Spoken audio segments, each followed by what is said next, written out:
যে সে তা না, আরো কিন্তু অনেক আমাদের দেশের নায়করা আছে যারা দিন দিন ভালো করছে।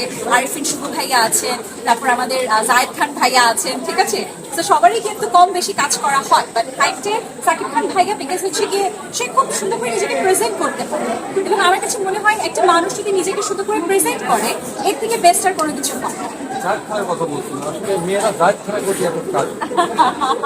ভাইয়ার হয়তো বা বডি বিল্ডিংটা খুব সুন্দর, দ্যাটস ওয়াই। অনেকেই বলছে যে জায়েদ খানের ডিগবাজি নাকি খুব পছন্দ করে এবং ডিগবাজিকে ক্রাশ খাইছে। এই যে ভাইয়া আসলে এই জিনিসটা একটা মজার ছলে হয়ে যাওয়ার পর ভাইয়া যিনি খুব ভাইরাল হয়ে গেছে জায়েদ খান ভাইয়া, সেই ডিগবাজি জিনিসটা তখন থেকে একটা ট্রোল আকারে ট্রেন্ড হয়ে গিয়েছে যে ডিগবাজি বিষয়টা, আসলে এটা তেমন কিছুই না। আচ্ছা, শাকিব খান অপবিশ্বাস একটা ঝুঁকি নিয়ে একটা সময় প্রচুর মুভি করে সামনে দিকে, তো বর্তমানে শাকিব আর অপু আবার ঝুঁকি বেঁধে কাজ করবে, এই বিষয়টা ঠিক কিভাবে দেখেন? আমি বলবো আমি সব দিক থেকে বুঝছি আর কি কম বেশি, কারণ হচ্ছে সবাই আছেন যেহেতু আছে।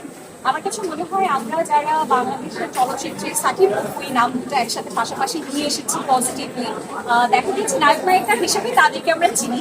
তারপর যদি আমি বলি যে আসলে প্রতিটা মানুষেরই কিন্তু একটা পার্সোনাল লাইফ থাকে, তাই না? 1% আলাদা করে রাখবো, যেহেতু আমরা মানুষ মাত্রই ভুল, একটা না একটা আমাদের ভুল থাকতেই পারে।